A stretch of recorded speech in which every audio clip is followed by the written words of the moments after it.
रात्रीच्या अंधारात अग्नितांडव, वैद्यकीय महाविद्यालयाला लागलेल्या आगीत 10 नवजात बालके होरपळली. झाशीतील महाराणी लक्ष्मीबाई वैद्यकीय महाविद्यालयाच्या महाराणी लक्ष्मीबाई मेडिकल कॉलेज NICU विभागात शुक्रवारी रात्री भीषण आग लागली. आगीचं स्वरूप इतकं भीषण होतं की तिथं असणाऱ्या चाइल्ड वॉर्डची खिडकी तोडून बालकांचे मृतदेह बाहेर काढण्यात आले. सदर घटनेची माहिती मिळताच जिल्हाधिकाऱ्यांसह प्रशासकीय अधिकाऱ्यांनी घटनास्थळी धाव घेतली.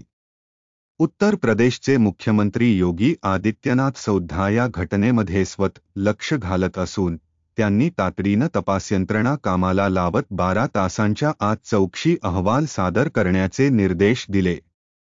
घटनास्थळी पोहोचलेल्या उत्तर प्रदेशच्या उपमुख्यमंत्री ब्रजेश पाठक यांनीही सदर प्रकरणी दोषींना मोकळीक दिली जाणार नसल्याचा इशारा दिला. झाशी वैद्यकीय महाविद्यालयाच्या लहान मुलांच्या NICU विभागात शुक्रवारी मध्यरात्र उलटून साधारण 12:30 वाजण्याच्या सुमारास आग धुमसण्यास सुरुवात झाली. पाहता पाहता आगीनं इतकं भीषण स्वरूप धारण केलं की यामध्ये 10 नवजात बालकांचा होरपळून मृत्यू झाल्याचं सांगण्यात आलं.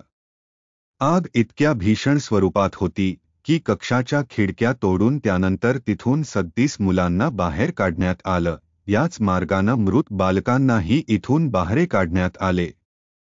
या घटनेनंतर अग्निशमन दलाच्या 6 गाड्या घटनास्थळी दाखल झाल्या. दरम्यान अद्याप या आगीचं कारण स्पष्ट होऊ शकलेलं नाही.